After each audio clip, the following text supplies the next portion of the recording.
HCU భూముల వివాదానికి check పెట్టేందుకు ప్రభుత్వం కసరత్తు చేస్తోంది. సీఎస్, అటవీ, రెవెన్యూ అధికారులతో డిప్యూటీ సీఎం భట్టి సమావేశమయ్యారు. వివాదంపై 3 మంత్రులతో ప్రభుత్వం కమిటీ ఏర్పాటు చేసింది. భట్టి, శ్రీధర్ బాబు, పొంగులేటితో కలిసి కమిటీని ఏర్పాటు చేసింది. ఈ కమిటీ రేపటి నుంచి హెచ్సియు కార్యవర్గం, స్టూడెంట్స్ యూనియన్, మేధావులు, పర్యావరణవేత్తలతో సంప్రదింపులు జరపనుంది.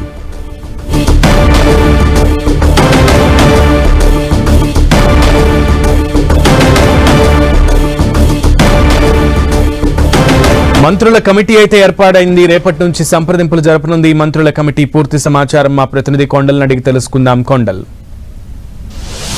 నెల 16 లోపు ప్రభుత్వం తరఫున అంటే సిఎస్ అఫిడవిట్ దాఖలు చేయాలని చెప్పి సుప్రీంకోర్టు ఇప్పటికే నిన్న ఆదేశాలు జారీ చేసిన పరిస్థితి. దీనిలో భాగంగానే ఇప్పుడు ప్రస్తుతం సచివాలయంలో బట్టి విక్రమార్కతో సిఎస్ శాంతికుమార్తో పాటు అటవీ, రెవెన్యూ, అదేవిధంగా హెచ్ఎండి అధికారులు సమావేశం జరుగుతుంది. ఈ సమావేశంలో ప్రధానంగా సుప్రీంకోర్టుకు అఫిడవిట్ సంబంధించి దాఖలు చేయడం దానిపైన ప్రధానమైన చర్చ జరగబోతుంది.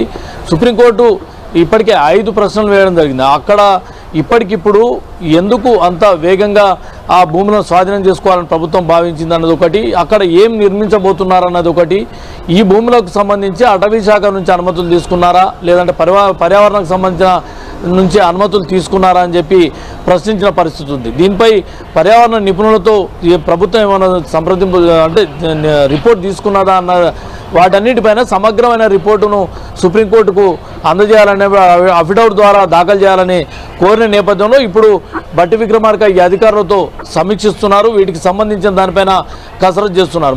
మొత్తానికి కంచె గచ్చిబౌలికి సంబంధించిన 400 ఎకరాల భూములకు సంబంధించిన వివాదానికి ఒక చెక్ పెట్టే దిశగా అయితే ప్రభుత్వం పూర్తి స్థాయిలో నిమగ్నమైందని భావించవచ్చు. ఒకవైపు సుప్రీంకోర్టు ఆదేశాలు, అదేవిధంగా మరోవైపు ప్రభుత్వం కూడా వీటిలో వాస్తవాలను ప్రజలకు తెలియజేయాలన్న ఉద్దేశంతో ఉన్న నేపథ్యంలో ఇప్పటికే మంత్రుల కమిటీని ప్రభుత్వం నియమించింది. నిన్న డిప్యూటీ సీఎం బట్టి విక్రమార్క, పొంగులేటి, శ్రీధర్ బాబు 3 నేతృత్వంలో ఈ కమిటీ పనిచేయబోతుంది. ఈ కమిటీ దీనికి సంబంధిత అంటే ఇష్యూకు సంబంధించి రిలేటెడ్గా ఉన్న అన్ని స్టేక్ హోల్డర్స్తో సమావేశాలు జరపబోతుంది, సంప్రదింపులు చేయబోతుంది, వారికి ఉన్న అభ్యంతరాలను వినబోతుంది, ఆ అభ్యంతరాలకు పరిష్కారాలను చెప్పబోతుంది, అక్కడ ఉన్న వాస్తవ పరిస్థితులపై పూర్తి నివేదికను రెడీ చేయబోతుంది. ఈ నేపథ్యంలోనే వీటన్నిటి పట్ల విపక్షాలు చేస్తున్న ఆరోపణలకు వీటితో బ్రేకులు వేయొచ్చు అన్నది ప్రధానంగా ప్రభుత్వం భావిస్తుంది. దీంతో పూర్తి వాస్తవాలను ప్రజలకు చెప్పాలన్న ఉద్దేశంతో అయితే ప్రభుత్వం ఒక పట్టుదలతో ఉన్నట్టుగా కనిపిస్తుంది. దీనిలో భాగంగానే మంత్రుల కమిటీ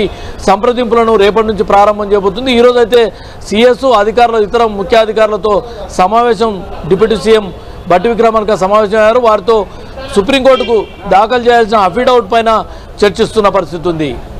ఓకే కొండల్.